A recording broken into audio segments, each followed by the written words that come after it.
Welcome, dear viewers, to a journey into one of the most extraordinary and heartbreaking moments of human history. The People's Crusade. This is not just a story of armies and battles. It is the story of faith, desperation, and the dream of ordinary men, women, and children who believed they were chosen to reclaim the Holy Land. They were not kings or knights, but farmers, peasants, and villagers, bound together by a common hope, a divine promise, and a fearless leader who spoke of God's will. In this video, we will retrace their footsteps across Europe through hunger, betrayal, miracles, and tragedy. We will see the world through their eyes, the mothers carrying children on the dusty roads, the priests preaching salvation, the warriors of faith raising their makeshift crosses against mighty empires. As you watch, I invite you to reflect. What drives people to leave everything behind for a cause greater than themselves? What does it mean to risk everything, even life itself, for faith, prepared to step into a world of passion, chaos, and sacrifice? The People's Crusade begins here. You imagine thousands of barefoot pilgrims, men, women, and children, marching under the blazing sun. They carry nothing but hope, hunger, and a wooden cross. They believe heaven itself has called them. But ahead lies not salvation, but betrayal, starvation, and slaughter. This is not just history. This is a story of human faith at its most powerful and most tragic. Subscribe for more history, like and comment if you believe history should never be forgotten, and share to spark conversation about the lessons we must learn from the past. This is not myth. This is history. And it begins here. The year was Wu. The air of Clermont in southern France was thick with expectation. Peasants, nobles, monks, and villagers crowded the open field, pressing forward with anxious hearts. They had come from distant towns and small farms, called by rumors of a great proclamation from the Pope himself. Pope Urban II stood before them, robed in white and crimson, his face illuminated by the winter sun. His voice, carried by the wind, thundered across the gathering. "Deus vult! God wills it!" The words struck the crowd like a lightning bolt. He spoke of the Holy Land, of Jerusalem, the city of Christ, defiled and oppressed under foreign hands. He painted vivid pictures of suffering Christians crying for aid, of holy shrines desecrated, of pilgrims cut down on their way to pray. But Urban did more than describe tragedy. He promised redemption to every man, woman, or child who would take up the cross. He offered a gift beyond imagination, the forgiveness of sins, a straight road to heaven. For the poor, it meant escape from endless toil. For the sinners, it meant cleansing. For the dreamers, it meant glory. The crowd erupted. Farmers fell to their knees, sobbing. Women clutched their children, whispering prayers of protection. Hardened knights, weary of endless feuds in Europe, raised their swords to the sky and swore new oaths. But it was not only the nobles who answered the call, the humble. Shepherds, bakers, beggars, and orphans surged forward. They tore strips of cloth, fashioned makeshift crosses, and pinned them to their garments. This was more than a military call. It was a holy awakening. One by one, voices rose, shouting in unison, "Deus vult! Deus vult!" The chant spread like fire, echoing across the hills. The sound was both terrifying and inspiring, a roar of faith and frenzy that no king or emperor could command. In that moment, the People's Crusade was born. It was not yet an army, nor even an organized pilgrimage. It was a tidal wave of human hope, mixed with desperation, driven by a belief that heaven itself had opened the path. But behind the tears and the passion, shadows lingered. Few understood the dangers ahead. fewer still imagined the hunger, betrayal, and violence that would mark their journey. Yet, none could deny the power of that day. Clermont was no longer just a town. It had become the spark that ignited a storm across Christendom. And so the first pilgrims prepared to march, not as warriors, but as God's chosen children. They believed they were invincible, for their cause was sacred, their reward eternal. With nothing but their faith and their crosses, they stepped into history. The crusade of the people had begun after Clermont. The call of the Crusades spread like wildfire across Europe. But while noble knights and lords debated logistics, one figure emerged who would capture the hearts of the poor more than any king or pope: Peter the Hermit. He was no knight nor wealthy priest. He was a frail, barefoot monk, known for his ragged cloak and his donkey, a con which he rode humbly from village to village.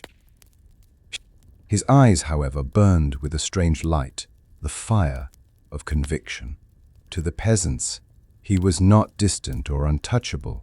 He ate their bread, slept in their barns, spoke their language, and preached with the passion of a prophet. Uncoftind marplis, in crowded marketplaces and lonely chapels, Peter's voice rose above the chatter of daily life. The Lord has chosen you, the humble, to march to Jerusalem. Not the rich, not the mighty, but the poor. For you, God has prepared the crown of eternal life. His words shook hearts. Where urban speech had sounded distant, almost political, Peter's sermons felt immediate, raw, divine. Mothers clutched their infants and wept, believing their children destined for salvation. Men abandoned their plows in the fields, convinced they had been summoned by heaven. Even children barely old enough to walk followed Peter, tugging at their mother's skirts. What made Peter extraordinary was not his eloquence, but his simplicity. He claimed visions of Christ himself, who commanded him to lead the poor. He described these visions with such detail: the shining figure of Jesus, the holy city glowing with gold, that no one dared doubt him. In an age of hunger and despair, Peter became a living beacon of hope. Soon, crowds followed wherever he went. Entire villages emptied as men and women, driven by faith and desperation, joined his procession. Some carried crude wooden crosses. Others tied strips of cloth to their clothing. They brought little food, no gold, few weapons. But their faith was an army in itself. To many, Peter became almost a saint. They kissed his hands, touched the hem of his robe, and believed miracles happened in his presence. When he prayed for rain during a drought, and clouds soon gathered, the people proclaimed it divine proof. He became the shepherd of the poor, guiding not with a sword, but with visions, words, and unwavering belief. But behind the adoration, Peter bore a heavy burden. He was no general. He had no strategy, no army discipline. His followers were thousands of peasants, untrained, hungry, desperate. Yet they would march with him, believing God himself walked beside them.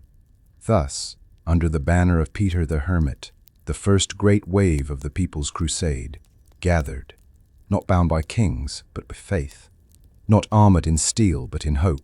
And so the shepherd and his flock began their perilous journey. With Jerusalem shimmering in their dreams, the village bells tolled in the early morning light. Across Europe, peasants gathered with bundles tied in cloth, mothers balancing infants on their hips, fathers leading oxen with creaking carts. This was no ordinary migration. This was a holy departure. The first pilgrims of the People's Crusade were leaving their homes behind. Huts stood empty, fields untended, hearths cold. Men kissed their wives farewell. Women pressed their palms against the wooden doorframes. One last time, whispering prayers for safe return. Some had only rags for clothing. Some carried crude farming tools as weapons. Others had nothing at all but the cross sewn on their tunics. At the heart of each caravan was a local priest or preacher, holding aloft a wooden crucifix. The people followed in solemn procession, chanting hymns between tears. Children, too young to understand, clung to their mothers' skirts, wide-eyed at the sight of endless travelers moving as one. Not everyone left willingly. Some elders refused to abandon their land, shaking their heads at the folly of the young. But the tide of faith was irresistible. Better to die for Christ than to live in shame, one farmer declared, leaving behind his plough forever. Families split apart. Neighbors bid farewell with trembling hands, unsure if they would ever see each other again. The roads soon filled with endless streams of pilgrims. From distant villages, they merged, like rivers converging into a great flood. Their footsteps beat a rhythm of hope and desperation. On the dirt roads of Europe, songs rose in the morning, prayers in the evening, cries of children at night. Along the way, strangers became brothers, united by a single dream, Jerusalem. It was not only faith that drove them, but also hunger and hardship. For the poor, the crusade was an escape, to leave a life of endless toil and debt for the promise of paradise was a miracle in itself. Even those who could not fight, the lame, the blind, the frail, joined the march, believing heaven would grant them strength. Yet danger shadowed them from the first step. With few supplies, the pilgrims quickly grew hungry. They depended on the kindness of towns they passed, but charity soon turned to suspicion. As the flood of travelers swelled, some communities shut their gates, fearing the horde of ragged strangers. Already, tensions brewed, but none of this mattered to the faithful. To them, every step forward was a step closer to salvation. Mothers told their children they would soon see the city of God, where streets were paved with gold, and angels guarded the gates. The dream of Jerusalem burned brighter than fear, brighter than hunger. And so, under the banners of makeshift crosses, the first great wave of peasants left behind the world they knew. Their journey into the unknown had begun. History would remember them not as warriors, but as pilgrims, fragile, hopeful, and destined for both glory and tragedy. The march of the people was long and grueling, but faith lit the path ahead, what they lacked in food, money, and weapons. They replaced with visions, omens, and miracles, or what they believed were miracles. On a cloudless evening, as the pilgrims trudged along a dusty road, weary and hungry, someone pointed to the sky. A cross of light seemed to form from drifting clouds, glowing faintly in the dying sun. Gasps filled the air. Mothers dropped to their knees, fathers raised their hands, and priests proclaimed it a divine sign. "God is with us!" they cried. The weary were lifted, hope renewed, and songs broke out where silence had reigned. Word of miracles spread quickly. A child who had been ill with fever was said to be cured after touching the hem of Peter the Hermit's cloak. In another town, a well long dry began to flow again. After the pilgrims prayed, some claimed they saw angels walking among them at night, guiding the way. Others swore the stars aligned into the shape of a holy cross. Not all believed these tales, but the power of belief was stronger than doubt. To the poor, every small blessing was proof that heaven favored their cause. When a loaf of bread was found by chance, it was seen as manna from God. When rain came to thirsty fields, it was not chance but divine mercy. Peter the Hermit himself fueled this faith. Standing before the ragged masses, his voice rang with conviction. The Lord reveals himself to his chosen. Do you not see the signs? He walks with us. His angels shield us. His miracles prove our way is just. The crowd roared in response, some in tears, others falling, prostrate on the earth. Children began collecting pebbles they believed to be sacred, claiming they glowed faintly at night. pilgrims tied scraps of cloth to trees where they claimed visions appeared, turning the road itself into a holy shrine. Each story, true or imagined, carried the weary forward another mile. Yet, behind the joy of miracles, shadows loomed. Some skeptics whispered of illusions, of desperate minds, seeing what they wished to see. Others feared that false miracles might lead them astray. But few dared speak against the tide of faith, for who could question the hand of God? The march continued, lifted by visions and wonders, real or imagined. For the pilgrims, these signs were fuel, stronger than bread, sharper than steel. They did not see the dangers gathering on the horizon, for their eyes were fixed on heaven's promises shining above. The march stretched into weeks, and the pilgrims' meager supplies dwindled. Bread loaves crumbled into dust, cheese hardened into stone, and salted meat was long gone. Many carried nothing now but hunger in their bellies and faith in their hearts. The roads echoed not only with hymns, but with the pitiful cries of children. Mothers clutched their little ones, their faces hollow, their lips cracked.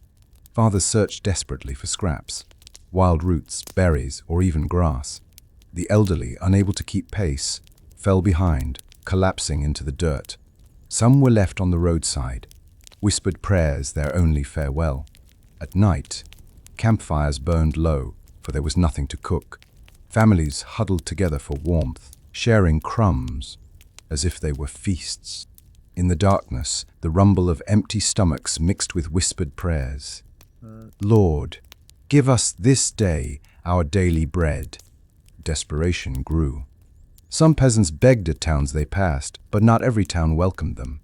Villagers feared the swarm of hungry strangers, closing their gates and hoarding their grain. When denied, the pilgrims wept, and some grew violent, breaking into storehouses or stealing from fields. Hunger stripped away the thin line between piety and survival. Peter the Hermit walked among them, barefoot as always, his face thin but resolute. He urged the people to hold fast to faith. God tests his chosen with fire and hunger. Endure, for the kingdom of heaven is at hand. His words gave strength to some, but not all. The weakest despaired, believing God had abandoned them. A mother, her child faint in her arms, held him up to Peter, pleading for a blessing. He touched the boy's forehead, praying fiercely. The child opened his eyes, and the crowd cried, "Miracle!" though in truth it was a flicker of life clinging on. Hunger reshaped the pilgrims. Farmers who once tilled the soil with patience now scavenged like beasts. Children who once played in fields now scraped bark from trees to chew. Faith kept them moving, but every mile became a test of endurance. And yet, in their suffering, bonds grew stronger. Strangers shared what little they had, a crust of bread, a sip of water, believing charity itself was a holy act. Songs rose again, thin but defiant, voices trembling with hope. Jerusalem! Jerusalem! Still, many wondered, if this was God's chosen path, why was it paved with hunger and misery? Some whispered that the Pope's promise of salvation was hollow. Others swore the trials were proof of heaven's judgment, that only the faithful would survive to see the holy city. The people's crusade trudged onward, thinner, hungrier, but unbroken. Hunger had become their constant companion, but so had hope, and for now, hope outweighed despair. Faith, hunger, and desperation walked side by side on the road to Jerusalem. Yet, with each passing town, the people's crusade grew not only in numbers, but also in fury. Many among them believed God's command was not only to march east, but to purge the enemies of Christ wherever they were found. That belief soon spilled into blood. In the Rhineland, Jewish communities thrived. Merchants, families, rabbis who had lived in those lands for centuries. To the starving and zealous crusaders, they became targets. Preachers among the mob twisted scripture, crying, Why march thousands of miles to fight infidels in Jerusalem when the enemies of Christ live among us? The first attacks began with shouting, stones hurled at synagogues, and demands that Jews convert to Christianity or face death. Terrified families barricaded their homes. Some ran to bishops for protection, and a few were hidden in cathedrals. But the mob was vast and its fury uncontrollable. Fires were lit, doors were smashed open, the air filled with screams and smoke. Jewish families, clutching their children, were dragged into the streets. Many were killed outright. Others were forced to the baptismal font at sword point. Entire communities that had lived in peace were reduced to ashes in days. Some priests and bishops tried to stop the violence. They pleaded with the Crusaders to remember mercy, to remember Christ's command to love. But their voices were drowned out by the roar of the mob. What had begun as a holy march became a massacre. Peter the Hermit himself was not directly leading these pogroms, but his name gave the people confidence. They believed the very presence of their holy shepherd meant their actions were sanctioned by God. Rumors spread that killing or converting Jews was a shortcut to salvation, a blood offering that would cleanse sins before reaching Jerusalem. Not all joined in. Some peasants wept at the sight of neighbors murdered. Others hid Jewish families in barns and cellars, risking their own lives. Yet the tide of violence was too strong to stop. The People's Crusade carried both the cross and the sword, and faith had become a weapon. By the time the mob moved on, the Rhineland was scarred forever. Synagogues burned, streets littered with the dead, and survivors scattered, carrying tales of horror. The crusade left behind not just hope, but blood and ashes. This was a dark chapter, one the church itself would struggle to reckon with, for though they marched in the name of Christ, their hands were stained with the blood of innocents. The zeal that had promised salvation was now a curse upon their soul. And yet the pilgrims continued forward. Believing heaven still smiled upon them, the Rhine River stretched wide before the pilgrims, its dark waters moving swift and cold. For many, it was the greatest barrier they had ever faced. Families who had marched hundreds of miles now stood at its banks, staring across, fear and hope mingling in their eyes. Civetot, there were too many people for the few boats available. Fishermen and boatmen demanded payment for passage. But most peasants carried nothing of value. Some bartered tools, others clothes, and a few offered their labor.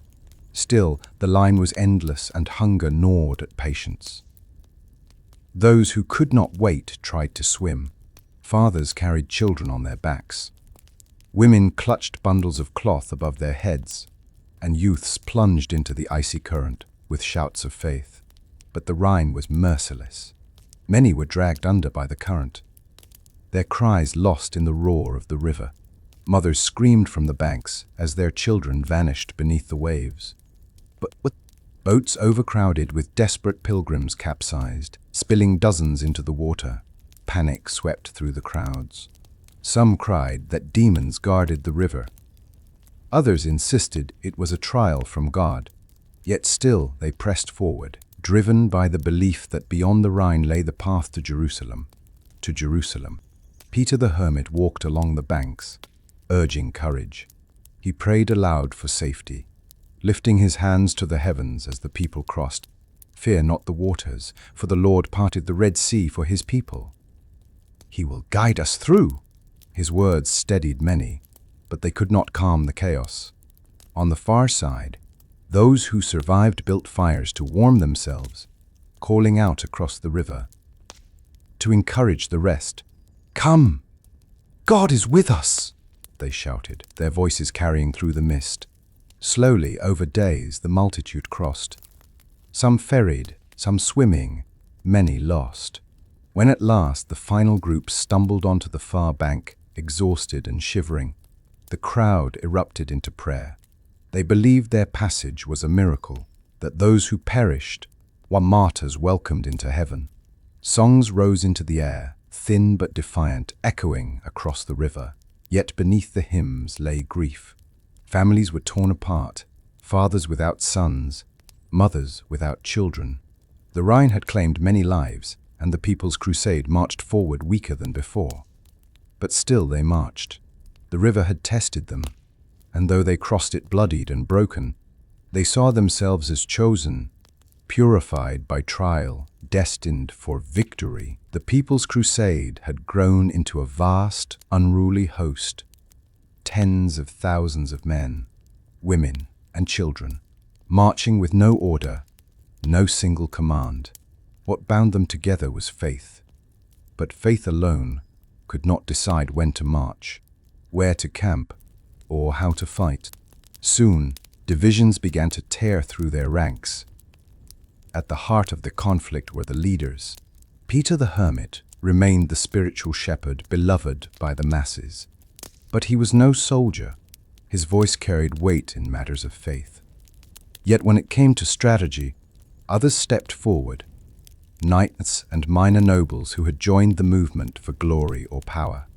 Count Emico, fiery and ambitious, demanded control of the crusading bands that had sprung up along the Rhine.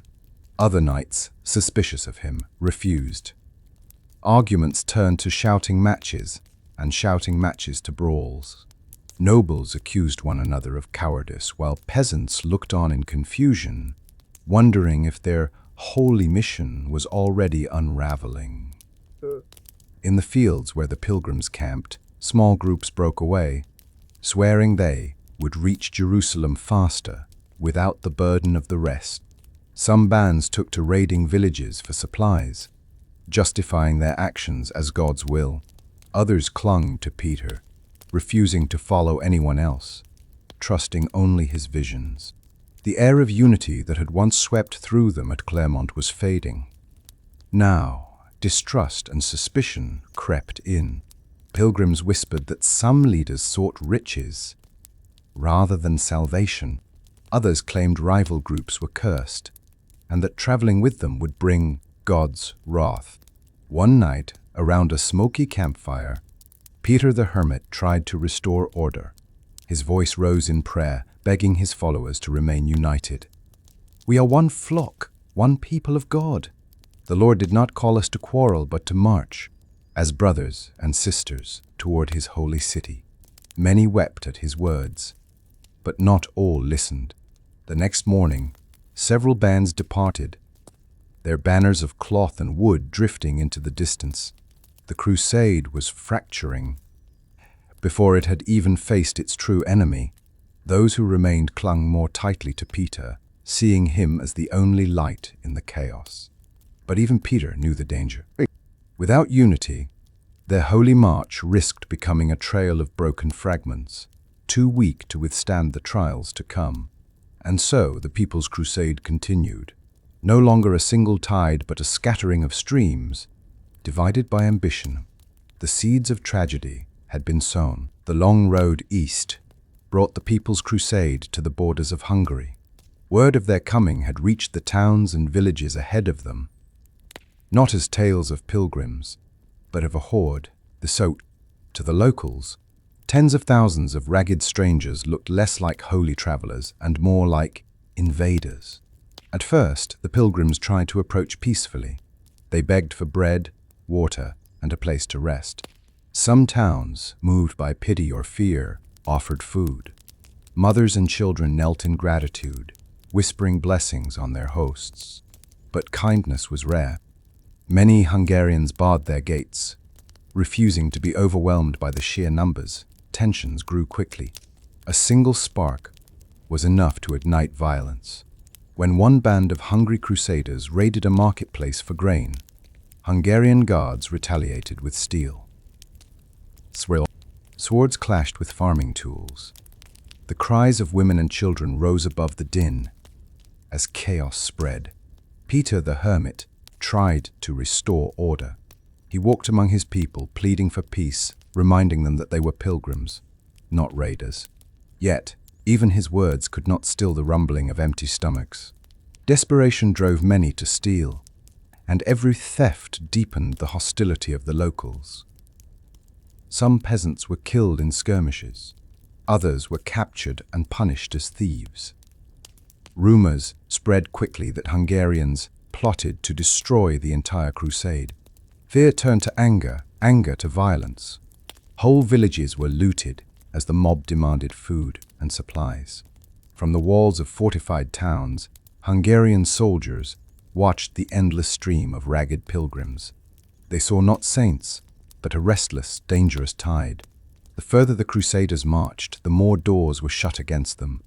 The more swords were raised in defense. For the ordinary peasant, these clashes were terrifying. Mothers clutched their children tighter. Fathers wondered if they had doomed their families by joining the march. The dream of Jerusalem seemed distant now, clouded by smoke and blood. Yet through it all the pilgrims pressed forward. Some believed the hostility was a trial from God, that only the worthy would survive to see the Holy Land. Others whispered that the devil himself stirred the Hungarians against them. Whatever the reason, they could not turn back. When at last they passed deeper into Hungarian lands, the scars of conflict followed them. Their numbers had thinned again. They left behind burned villages, angry locals, and their own dead buried in shallow graves. The road to Jerusalem was proving harsher with every step. And Hungary was only the beginning. The People's Crusade pushed deeper into Hungary. But hunger and desperation hardened their steps. The land ahead was fertile, yet the gates of its villages were barred against them. To the starving pilgrims, every locked barn and guarded field looked like a denial of God's will. And so the road, once meant for prayer and pilgrimage, turned into a trail of violence. At first it was small thefts, a few chickens, a sack of grain. Pilgrims justified it as survival, saying God provides through the land of unbelievers. But soon, need became rage. Bands of peasants stormed villages, breaking into homes, dragging livestock away, and setting fire to what they could not carry. The once holy march now looked like an invading army. Smoke rose behind the crusaders as they moved, leaving black scars across the countryside. Women wept over burned fields. Children clung to their mothers as armored Hungarian soldiers retaliated, cutting down those caught looting. Peter the Hermit pleaded desperately for restraint. He walked among the raiders, shouting that the road to Jerusalem must not be paved with sin, but his voice was drowned in the chaos. Hunger had become stronger than obedience. Faith itself seemed twisted, turned into a weapon to excuse cruelty. At night, the camps were restless. Some pilgrims sang hymns to wash away the guilt of the day's violence. Others boasted of their spoils, waving stolen bread like trophies. The more devout whispered fears that God would punish them. Still, the march pressed onward. For what else could they do but walk toward Jerusalem? The Hungarians struck back harder with each raid. Villagers formed militias, ambushing stragglers on the roads. Bodies lay in ditches, both pilgrim and local, their blood mixing in the mud. Families were shattered, some captured, some killed, some simply lost in the chaos. The children of the crusade, once singing prayers, now walked in silence, their eyes hollow, their steps heavy. Mothers carried not only their infants, but the memory of burning homes and fleeing neighbors. Fathers held weapons taken from the dead, no longer farmers but unwilling warriors. The dream of Jerusalem was still alive, but it was stained. The pilgrims told themselves it was worth the suffering, worth the blood. Yet deep inside, some wondered, had their holy journey already been corrupted? When they finally left Hungarian soil, the trail behind them was marked by ashes, graves, and bitterness. The People's Crusade had not only lost lives, it had lost innocence. What had begun as a march of faith was becoming a march of fire. And the worst trials still lay ahead. The road through Hungary gave way to the rugged lands of the Balkans. Mountains rose like jagged teeth, and valleys stretched deep and unforgiving. The pilgrims, weary and thinned by hunger, pressed on, but the terrain tested their strength in ways they had never known. Narrow passes forced thousands into single lines. Wagons tipped into ravines. Children stumbled on rocky paths. Wolves prowled the forests, their howls echoing through the night, sending mothers clutching their children closer. The locals watched warily as the host moved through. Some villages opened their doors, trading food for whatever scraps the pilgrims could offer. Others saw only danger in the endless river of ragged humanity. Skirmishes erupted, peasants taking livestock, villagers retaliating with stones and arrows. At one crossing, a wooden bridge groaned under the weight of hundreds. With a thunderous crack, it collapsed, plunging men, women, and oxen into the rushing waters below. Cries of terror filled the canyon as survivors clung to debris. When the last were pulled ashore, the people whispered of God's judgment. Yet still they marched forward. Peter the Hermit tried to keep their faith alive. He spoke of Jerusalem as if it was just beyond the next mountain, painting it as a city of shining gold. His words gave them the strength to take one more step, then another, though each mile left more dead by the roadside. By the time they reached flatter ground, the crusade was no longer a joyous march, but a pilgrimage of exhaustion. And still, the Balkans lay vast ahead. The Crusaders' arrival at Belgrade marked the first true confrontation with a fortified city. Hungry, desperate, and filled with zeal, they demanded supplies and shelter. But the gates remained shut, tension boiled over. Angry voices in the crowd shouted that the city defied God's chosen. Stones flew at the walls, and arrows answered from above. Soon the holy pilgrims became a frenzied mob. Torches lit the night as the outskirts of Belgrade burned. The defenders fought fiercely. Hungarian and Serbian soldiers rained arrows and spears, cutting down pilgrims by the dozen. Women wailed as men fell in the mud. Children huddled beneath makeshift shields of wood and cloth. Yet the pilgrims, driven by desperation, refused to retreat. For days the struggle raged. Some pilgrims tried to tunnel under the walls. Others threw ladders against the battlements, only to be pushed back by defenders. The siege was chaos. No strategy, only hunger and fury. Peter the Hermit begged them to stop, but his pleas were drowned by the cries of the mob. By the time the Crusaders stumbled away, Belgrade stood scarred but unbroken. The pilgrims left behind corpses and ash, their numbers fewer still. Their path darker than ever, beyond the Balkans, stretched the lands of the Byzantine Empire. To the weary Crusaders, Byzantium was a promise, the empire of Christian kings, where aid and welcome might finally be found. But suspicion waited on both sides. The Byzantines saw not pilgrims, but an uncontrollable horde. They remembered the raids and violence left behind in Hungary and the Rhineland. To them, this was not an army of God, but a dangerous mob at their gates. Still, Emperor Alexios Komnenos could not ignore the sheer numbers. He ordered food distributed to calm the pilgrims, but under strict guard.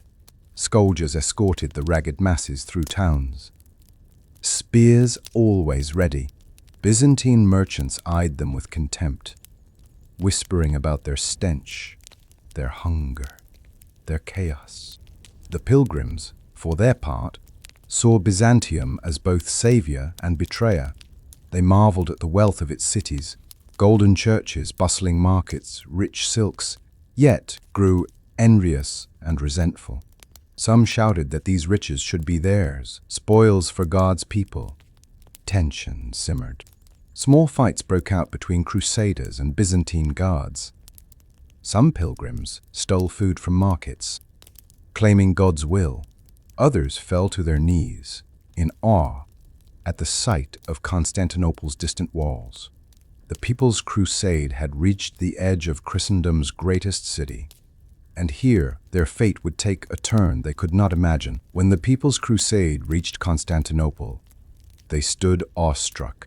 Never had peasants seen such majesty.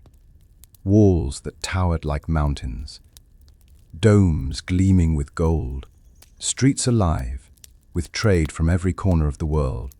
They fell to their knees in prayer, believing they had reached a holy place. Yet, the Byzantines did not welcome them as brothers. To the empire, these were not pilgrims but a burden, tens of thousands of mouths to feed. Untrained and unruly, Emperor Alexios received Peter the Hermit with courtesy, but also caution. He listened as Peter spoke of their mission, of Jerusalem and God's will. Yet Alexios knew the truth. This army could not be trusted. He agreed to ferry them across the Bosphorus into Asia Minor, but only to move them away from his city. Within the camps outside the walls, tension grew. Pilgrims, dazzled by the wealth around them, began stealing from markets. Fights broke out with Byzantine guards. The emperor's patience wore thin. To the pilgrims, Constantinople was both a vision of Christian glory and a place of betrayal. They dreamed of aid, but received only suspicion. They longed for unity, but found walls closing around them. And yet, as the mighty city loomed above them, the pilgrims still believed they were chosen. Jerusalem was no longer a distant dream. It was just across the sea. At last, the pilgrims stood on the shores of the Bosphorus, the narrow strait that divided Europe from Asia. Beyond its waters lay the land of the Turks, the first true battlefield of their holy mission. Emperor Alexios, eager to move them along, provided ships. One by one, the pilgrims crossed, packed tightly into creaking vessels. For many, it was their first time on the sea. Children cried in terror. Women clutched wooden crosses. Men sang hymns to drown the crashing waves. On the far shore, the land seemed strange and forbidding. The air was hotter, the fields unfamiliar. Some fell to their knees, kissing the soil of Asia, believing they had stepped onto holy ground. But already hunger stalked them. The Byzantines had given little food. Villages ahead were empty or hostile. Some pilgrims looted, others prayed for providence. The divisions that had plagued them before grew sharper. Without the emperor's guidance, they were a flock without a shepherd, relying only on Peter's visions. Here, on the edge of Asia Minor, the People's Crusade stood poised between triumph and disaster. Jerusalem was closer than ever. Yet waiting beyond the hills were enemies unlike any they had faced before. The armies of the Turks. Asia felt different. The light harsher, the wind drier, the hills watchful. After the crossing, the People's Crusade pushed inland to a wooded peninsula near the sea, a place the Byzantines called Civetot. Here at last, the pilgrims paused. Tents of patched canvas and blankets rose between pines, smoke curled from cook fires, and weary feet found momentary rest.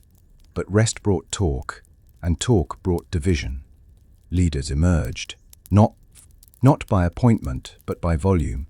Walter the Penniless, a gaunt knight with stubborn eyes, argued for caution. Geoffrey Burrell, loud and proud, wanted to strike the Turks before they struck first. Rhineland, restless, promised easy plunder around Nicaea. Peter the Hermit tried to keep peace, but his voice, meant for prayer, could not draw up battle lines. But prayer could not fill empty bellies. As rations thinned, tempers shortened.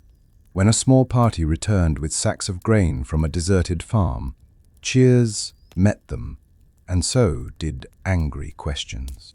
Had they stolen from Christians? From Turks? Did it matter if children needed bread? The camp slept lightly. Dogs barked at phantoms, watchmen peered into the scrub. Now and then, a distant rider appeared on a ridge and vanished. The word Nicaea passed from mouth to mouth like a charm and a dare. To some, it was the door to Asia, to others a trap. By dawn, the factions were set. Walter asked for discipline, for scouts, for waiting on Byzantine guides. Geoffrey scoffed, thumped his shield, and promised victory for those brave enough to seize it. Rhineland boasted. He knew a road through orchards unguarded by cowards. Peter looked from one to the other and saw the People's Crusade, dividing like timber under an axe. Civetot held them for a moment between sense and fury. The sea breathed in and out. The pines whispered. Somewhere beyond the hills, a hawk turned lazy circles over fields, no longer tended. Tomorrow the camp would choose its path, and the path would not be gentle. Hunger chose the road. At first light, Geoffrey, Burrell, and Reynold led hundreds out of Civetot, following goat paths toward the orchards and farms west of Nicaea. Walter stayed to steady the camp. Peter walked the lines, urging restraint. But the column of eager raiders, men with pitchforks, knives, and a handful of battered mail shirts, snaked away into the shimmering heat. They found figs heavy on branches, presses sticky with old oil, barns half open. The first doors were approached with caution, the next with impatience, and soon the air filled with the crack of splintering wood. Some houses were empty, chickens clucking on rafters. Others held terrified families who fled at the sight of the cross, sewn on tunics. The raiders shouted that they took only what God allowed. The farmers fled into the scrub. By midday, the raiders grew bold. They drove carts of grain and wine back along the path, singing. Then the arrows began. From a fold in the ground, light horsemen flashed forward, loosing shafts, wheeling away before clumsy spears could brace. A few peasants fell, shocked by the suddenness. The first blood of Asia spattered on dusty stones. "Stand! Shields!" Geoffrey barked, gathering the braver men in a rough ring. The Turks circled like wasps, testing range, testing nerve, never lingering. The peasants didn't understand this dance. Battle, to them, meant crashing metal, not a storm of stings. They shouted, chased, broke formation, and were punished by another volley. At last the horsemen vanished in dust, and the raiders exhaled as if from underwater. Triumph and fear wrestled in their faces. They had food, precious sacks of it, but also the taste of an enemy. They did not know how to fight. On the return, the column stretched thin. Women who had followed to glean fruit now carried more than they could lift. Men stumbled beneath sloshing amphorae. Scouts urged haste, pointing to fresh hoofprints paralleling the track. The horsemen were shadowing them, counting, learning. They reached Civetot at dusk to cheers, to open hands, to bowls lifted for wine and crumbs. For one night the camp felt rich. Fires crackled, children laughed. Songs rose stronger than they had in months. But Walter eyed the broken arrows lodged in shields, the dead placed carefully beside the pines, the way the scouts kept looking over their shoulders. Peter blessed the bread, then warned softly, "An enemy who strikes like wind will return like storm." Few listened. Full stomachs make for brave promises. Geoffrey swore tomorrow they would push closer to Nicaea, perhaps claim a village. Rhineland bragged of a road that would bring them to the city's vineyards by noon. Somewhere in the dark, a horse stamped. Far off, a single flame blinked on a hill and vanished. A signal, or a shepherd's fire. The raiders had fed the camp. They had also woken the land. The next morning, arguments rolled like surf. Walter demanded scouts, palisades, patience. Geoffrey demanded another push. Rhineland boasted he could reach Nicaea's shadow by noon. Peter listened, jaw tight, then made a bitter choice. He would go back to Constantinople. If the people could not be held by his voice, perhaps the emperor's soldiers and supplies could save them. Word spread fast, "Peter is leaving us." Some wept, others grumbled that the shepherd had abandoned his flock. Peter moved through the camp, blessing infants, pressing the hands of the sick, asking the strongest to shield the weakest while he sought aid. To Walter he said, "Keep them together if you can." To Geoffrey, "Do not tempt God with pride." Geoffrey smiled and promised victory. With a small escort, Peter slipped along the shore road under a sky bleached white. Each mile felt heavier than the last. He remembered marketplaces where his words had raised 1,000 voices, and wondered when faith had slipped its bridle. Behind him, Civetot's smoke drew a faint thread on the horizon, a tether to a people that would not wait. On the road he met Byzantine patrols, wary of every pilgrim. Their officer, speaking rough Latin, agreed to speed word to Alexios. The people were many, undisciplined, in danger. Peter begged for grain, for guides, for a commander who could be obeyed. The officer nodded, non-committal. The Empire preferred maps to miracles.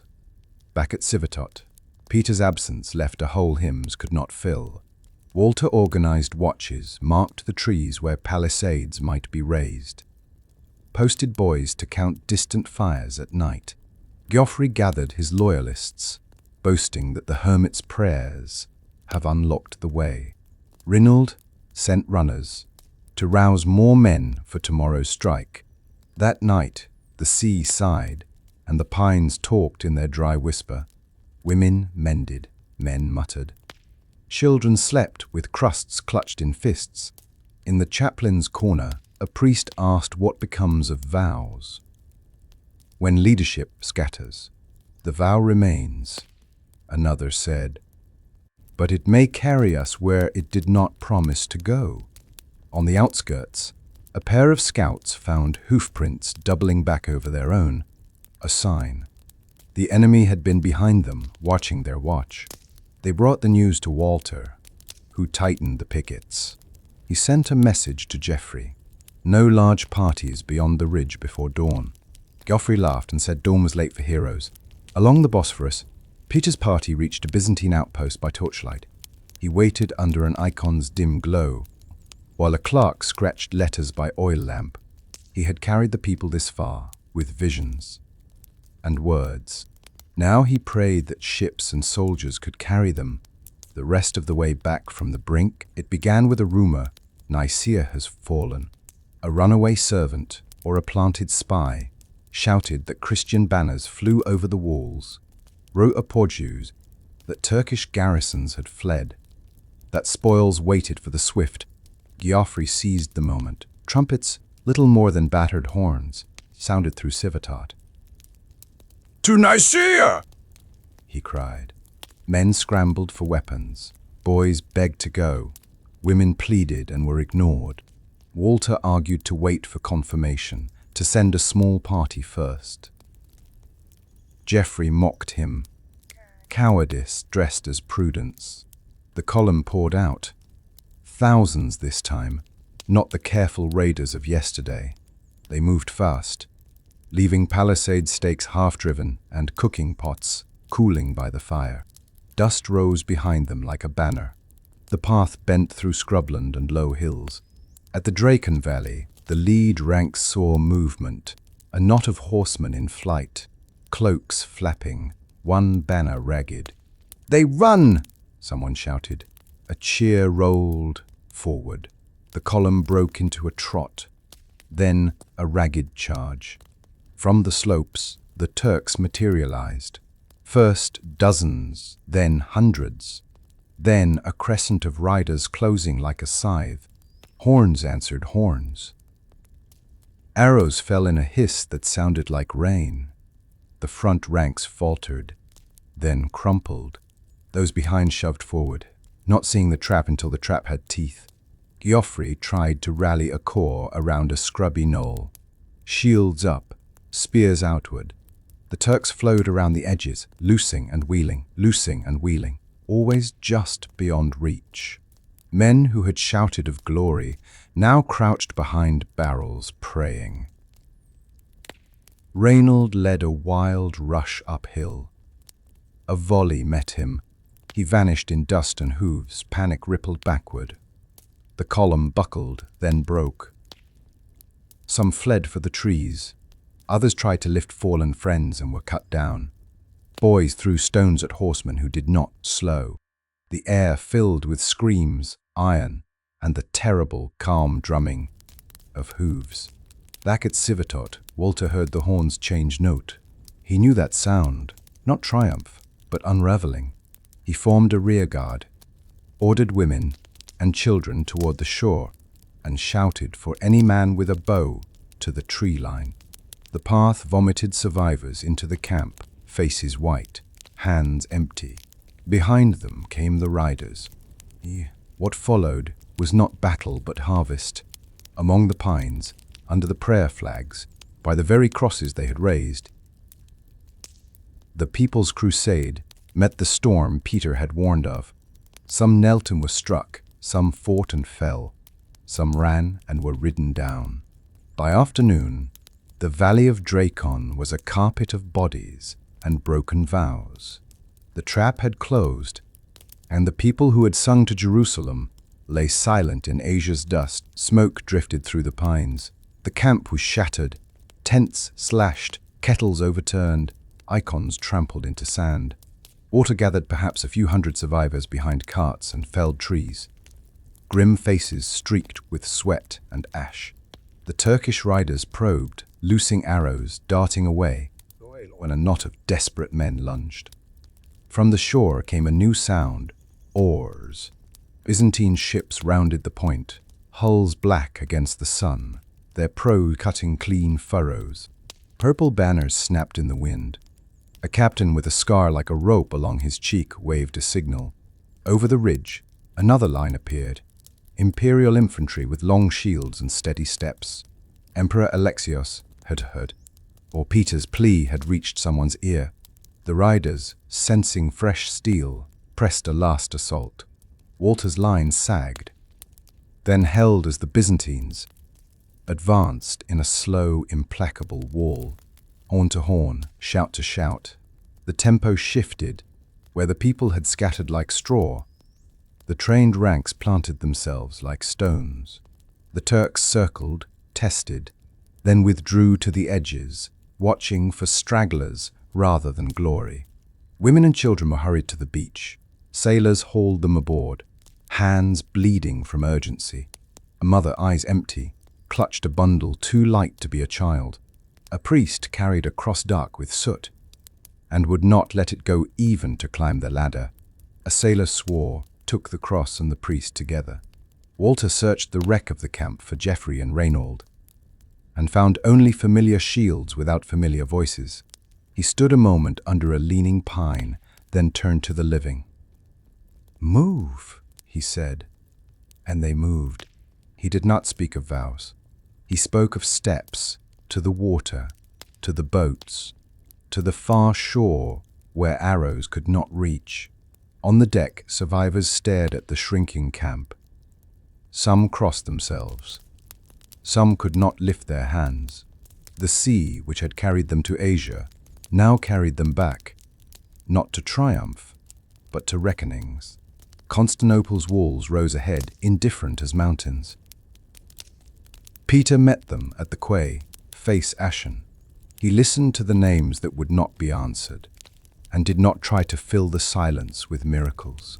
He walked among the wounded, bound a boy's arm with his own belt, and whispered a prayer that sounded like apology. In the imperial quarters, officials spoke of reorganizing survivors, of folding them into a new crusade, led by princes who understood war. Maps were unrolled, dates were spoken, promises weighed like coin. For the people, the language of lords was only a hum in a far room. They knew only loss and the long road home, or the longer one that still somehow called them toward Jerusalem. The People's Crusade was finished in Asia, broken at Civetot, but the fire they had kindled, the dream of holy roads and open graves, would be taken up by ironclad hosts, and in the songs of the poor, the story would remain, that they for a time believed the gates of heaven lay at the end of a dusty path. The ships carried the survivors of Civetot back across the Bosphorus. Each oar stroke pushed them further from the place of slaughter. Yet the air still clung with smoke and sorrow. Men sat silent, staring into the waves. Mothers rocked empty arms where children had been. A few sang hymns through cracked lips, their voices trembling like broken reeds. When Constantinople's walls rose before them again, the contrast was unbearable. Golden domes gleamed in the sun, markets bustled on the quays, priests chanted in jeweled robes. To the ragged survivors, the city looked like heaven and mockery all at once. Emperor Alexios had ordered them, housed in camps outside the walls. He feared their hunger and chaos more than their misery. Guards watched their every move. The people, once filled with zeal, now wandered aimlessly, their faith bruised but not extinguished. Peter the Hermit walked among them, binding wounds, whispering prayers. He tried to speak of hope, but his eyes betrayed grief. He confessed to a priest that he had feared for their souls more than their bodies, and now he feared both were lost. Yet in the courts of the emperor, the failure of the people's crusade was not the end. It was a beginning. Alexios listened to reports, scribes recorded names, and envoys were dispatched. Word was sent across Europe that princes and knights must come, that the people's zeal had proven the fire, but the fire needed iron. The survivors became witnesses. Their hollow faces carried the message that faith alone was not enough, that discipline, steel, and noble command were required. The First Crusade of Kings was already being shaped. Even as the people mourned in the shadows of Constantinople, Peter the Hermit, who had once commanded tens of thousands with words, now found himself silent. In the camp outside Constantinople, he sat beneath a small wooden cross, staring at the ground. His followers still came to him, asking, "What now, Father? Is God angry with us? Will we ever see Jerusalem?" But Peter's answers grew shorter. He prayed night after night, fasting, seeking visions. Once he had spoken of Christ appearing to him, of angels pointing the way. Now the heavens seemed closed. His shoulders stooped lower, his beard tangled, his eyes dimmed. Some whispered he had betrayed them by leaving for Constantinople before the massacre. Others swore he had saved those who still lived by pleading with Alexios for aid. Whatever the truth, Peter bore the weight of both accusations and gratitude. One evening, he rose before the camp, voice shaking but clear. "Brothers and sisters, the road is not ended.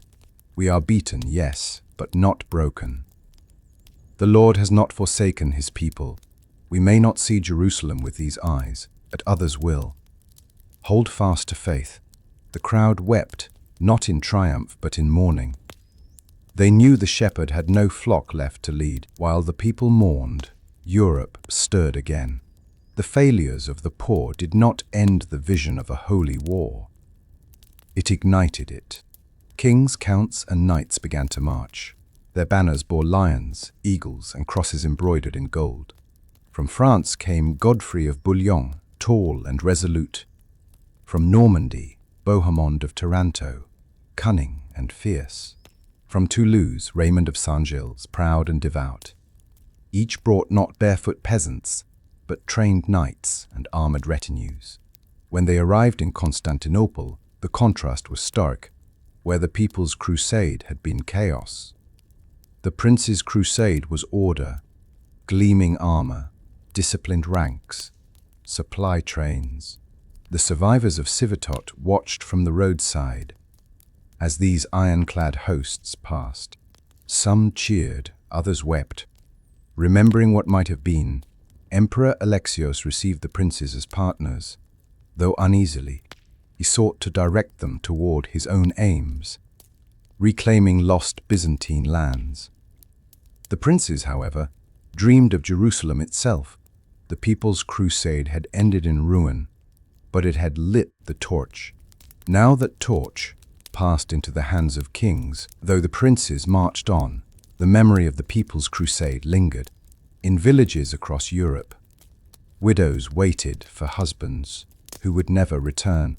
Mothers prayed for children lost in rivers, in forests, in ambushes. Priests preached sermons warning against rash zeal, yet also praising the martyrs who had fallen for Christ's cause. Songs spread among the poor, ballads of Peter the Hermit, of miracles on the road, of betrayals and visions. The truth mingled with legend until it was hard to separate one from the other. To some, the People's Crusade was a tragedy. To others, it was the purest form of faith, untrained, unarmed, yet unshaken in devotion. In Constantinople, the survivors told their stories to the princes. Soldiers, wide-eyed squires listened as they spoke of starvation, of miracles in the clouds, of slaughter in the valleys. These stories became warnings and inspirations. The fallen had opened the path, even if with blood. The People's Crusade had ended, but its spirit lingered. It was not erased, but echoed. The People's Crusade was gone, yet its legacy endured. Historians would write of its folly, its tragedy, its chaos. Kings would point to it as proof that only nobles could lead. The Church would use it as both warning and inspiration. But among the poor, it lived on as legend. They remembered Peter not as a failed leader, but as a prophet who had dared to believe the humble could march where only kings were meant to go. They remembered the visions, the miracles, the chants of Deus Vult. The People's Crusade had shown the world the power of faith, raw, untrained, dangerous, but unstoppable. It had brought thousands across rivers and mountains, had shaken empires, had filled cities with awe and fear. Though it ended in ashes, it proved that the poor were not silent. They had a voice, and it had thundered across Christendom. In time, when the Prince's Crusade took Jerusalem, many would forget the barefoot pilgrims who first answered the call. But their sacrifice was the soil in which victory grew. The People's Crusade was not triumph, but it was the beginning. The Valley of Draken was left behind, but not forgotten. Survivors carried in their minds the faces of the fallen, unburied beneath the Turkish sun. Crows circled overhead, and the air was said to stink of blood for weeks. Few dared to return, yet stories spread of ghostly hymns at night, as if the dead still marched toward Jerusalem in spirit. Back in Constantinople, widows wailed for husbands. Some clutched fragments of tunics torn from the battlefield, others only memories. Children asked when their fathers would return, and no one answered. Priests told them that the fallen were martyrs, already at God's side, but the emptiness of their absence gnawed like hunger. Peter the Hermit visited the churches of the city, lighting candles for the lost. He spoke softly, not of glory but of grief.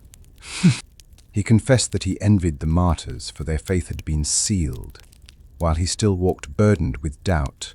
The People's Crusade had left no graves, no monuments, only absence. Yet their story refused to die.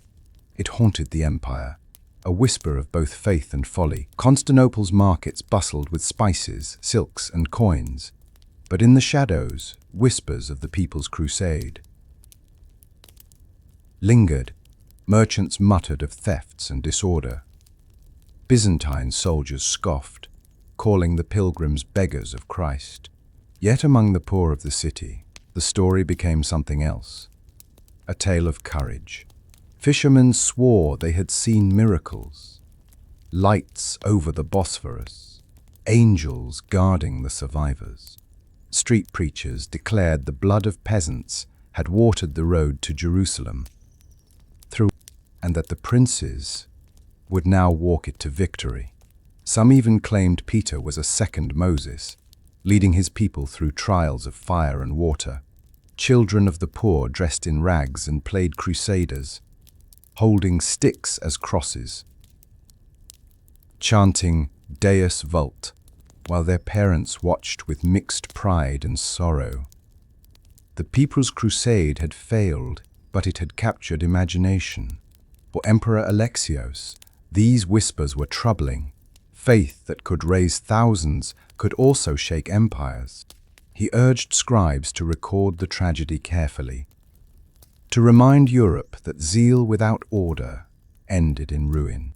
Yet no matter how the story was told officially, the markets of Constantinople hummed with legend. Quills scratched late into the night, as scribes of Byzantium composed letters, reports of the People's Crusade, its zeal, its hunger, its ruin, traveled westward with envoys.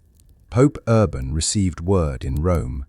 Bishops in France read aloud tales of barefoot pilgrims slain by Turks. The story stirred mixed reactions. Some churchmen called it divine justice for arrogance.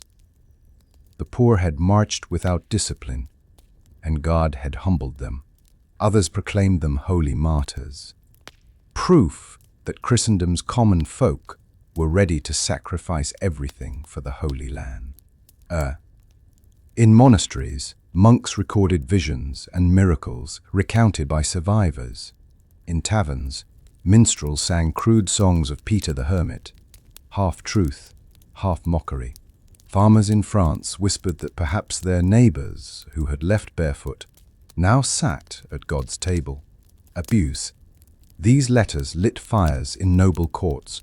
Kings and counts, hearing of the people's disaster, saw both shame and opportunity. They could not let such zeal end in failure. The princes would march with discipline and steel to claim what the poor had died for. The story of the People's Crusade became the prelude to a far greater storm. In Europe, crosses sewn from cloth still marked the tunics of those who had once marched. Many who had not joined the crusade now wore them in memory of lost family.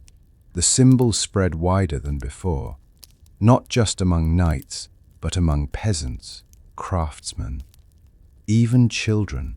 Yet the cross now carried two meanings, hope and warning. For some, it was the sign of martyrdom, the badge of the humble chosen by God. For others, it was the mark of folly, of starving mobs and wasted lives. Priests used the symbol to stir sermons. See what the poor have done with nothing. What then shall the strong accomplish with all? Congregations murmured in agreement. In taverns, cynics laughed. A cross on your shirt won't feed you in Asia. But even laughter gave the movement power, for it meant the story lived on. Peter's name traveled with the cross. Some painted him with a halo. Others cursed him as a false prophet. He became a shadow behind every cross worn in Europe, a reminder that faith could lift even the lowest, but could also crush them. The embers of the People's Crusade smoldered, but new fires caught. The princes were gathering, their armies swelling. Trumpets sounded in France, Italy, and Germany. Knights polished armor, squires prepared horses. Banners were stitched with bright crosses. The failures of the poor became a rallying cry. Preachers thundered, "The people have shown us the way with their blood. Now the princes must fulfill the vow." The zeal of barefoot peasants had become the foundation on which kings would build a war. In Constantinople, survivors of Civetot were folded quietly into the princes' ranks. Their voices small among armored men, they told stories of hunger and slaughter, serving as both warning and inspiration. Some princes listened with solemnity, others dismissed them, confident that steel would succeed where rags had failed. Peter the Hermit, though weary, marched again, this time in the shadow of nobles. His voice was quieter, but still heard. The people's dream had not ended. It had only been swallowed by the march of kings. Thus the People's Crusade closed not with victory, but with transformation. Its flame had passed to iron hands, and the Great Crusade, remembered by history, was about to begin. When the great princes assembled in Constantinople, Peter the Hermit walked among them like a ghost of an earlier age. He was no knight, no lord with banners and gold. His cloak was patched, his sandals worn, his donkey still his only steed. Yet the princes knew his name. Some honored him as the man who had stirred Christendom's heart before they had answered the call. They bowed and kissed his hands, thanking him for preparing the soil. Others mocked quietly, whispering that his folly had wasted lives and shamed the cross. Peter himself was humbled. He no longer preached fiery visions in the streets. His voice was gentler now, touched by grief. But when he spoke to the princes, he reminded them of the peasants who had marched without armor and who had died believing in Jerusalem. "Remember the poor," he said, "for it was their blood that opened the road you now tread." Some princes listened solemnly. Others ignored him, too busy with maps and armies. Yet Peter remained a presence, a reminder that the crusade belonged not only to kings, but to all Christendom. The Bosphorus once again bore crusaders. But this time they were not peasants. Ships carried glittering knights and disciplined infantry. The air thundered with trumpets. Banners snapped in the sea wind, and the armor of the princes shone like fire under the sun. And on the far shore, the survivors of Civetot wept. They remembered the chaos of their own crossing, children crying, rafts overturning, men drowning. Now with the princes, the passage was orderly, mighty, unstoppable. The Turks who had slaughtered peasants would now face steel. Emperor Alexios provided guides, careful to keep the prince's ambitions harnessed to his own designs. Byzantine soldiers marched beside them, wary of allies who might also become rivals. As the princes disembarked, squires kissed the ground, and priests raised crosses high. Unlike the barefoot pilgrims before them, these armies had carts of supplies, siege engines, and war horses stamping the soil of Asia. The crusade had transformed. Where once it had been chaos, it was now a juggernaut.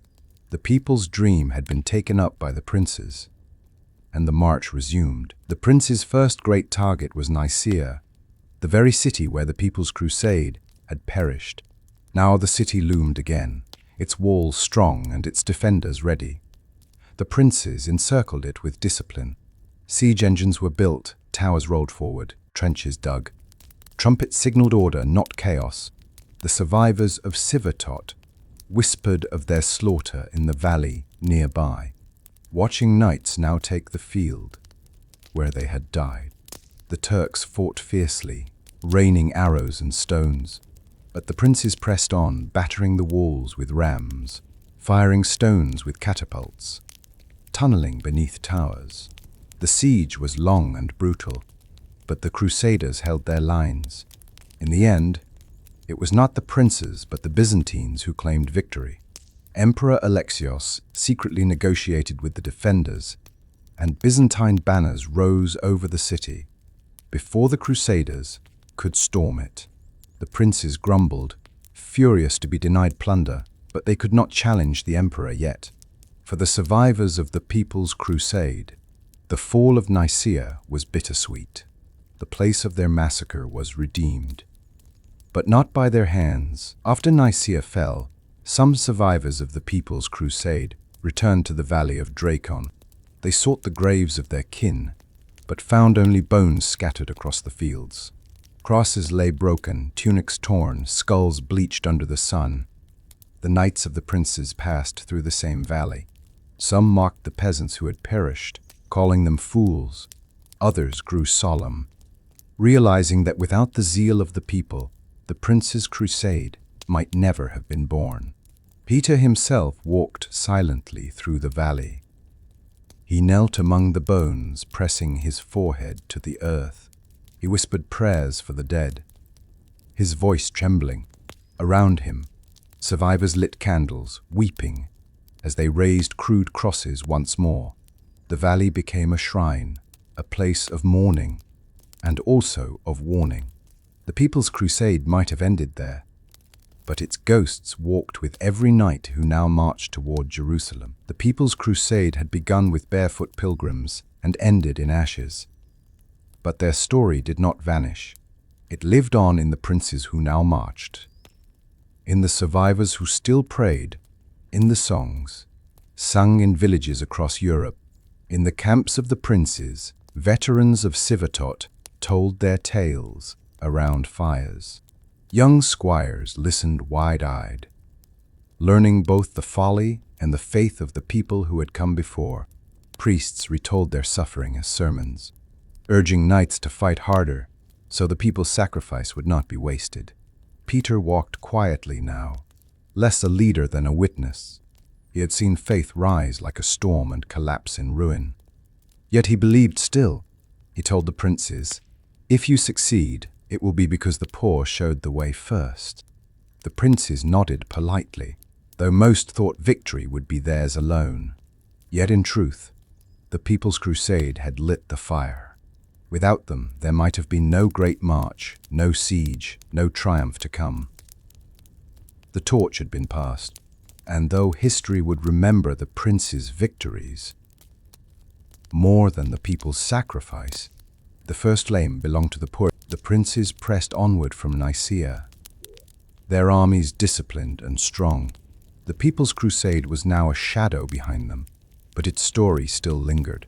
The survivors walked among the columns, telling tales of hunger and miracles. Their rags, a stark contrast to the knights' shining mail. The march was long and hot. The Turks harried the column, striking from hills and vanishing into dust. Yet, unlike the peasants, the princes met them with order, cavalry charges, disciplined shield walls, and arrows loosed in volleys. For the first time, the Turks found themselves checked, not by ragged mobs, but by trained warbands. Still, for the survivors of Civetot, each skirmish was a reminder. They flinched at hooves pounding, remembering the valley of Draken. They wept at the sight of arrows raining, recalling how their families had fallen. To them, every mile eastward was not only a march toward Jerusalem, but a haunting. Yet the princes pressed on, and the survivors pressed with them. For though they had been broken, they could not abandon the vow. In the camps of the princes, the memory of the People's Crusade became legend. At night, priests told knights of the barefoot pilgrims who had marched with no weapons, only crosses. Some knights sneered, others grew solemn. The poor, it was said, had been God's testing ground. Songs were sung by campfires, laments of women and children lost, hymns that echoed those once sung in Rhineland villages. Knights listened with mixed feelings. They admired the zeal, but mocked the folly. Still, the memory stirred something deeper, a sense that they carried more than their own swords. They carried the hopes of those who had died. Peter the Hermit listened quietly as these stories spread. He spoke less now, his voice a whisper compared to the booming heralds of princes. Yet even in whispers, his words carried. Remember them, for they showed us the way.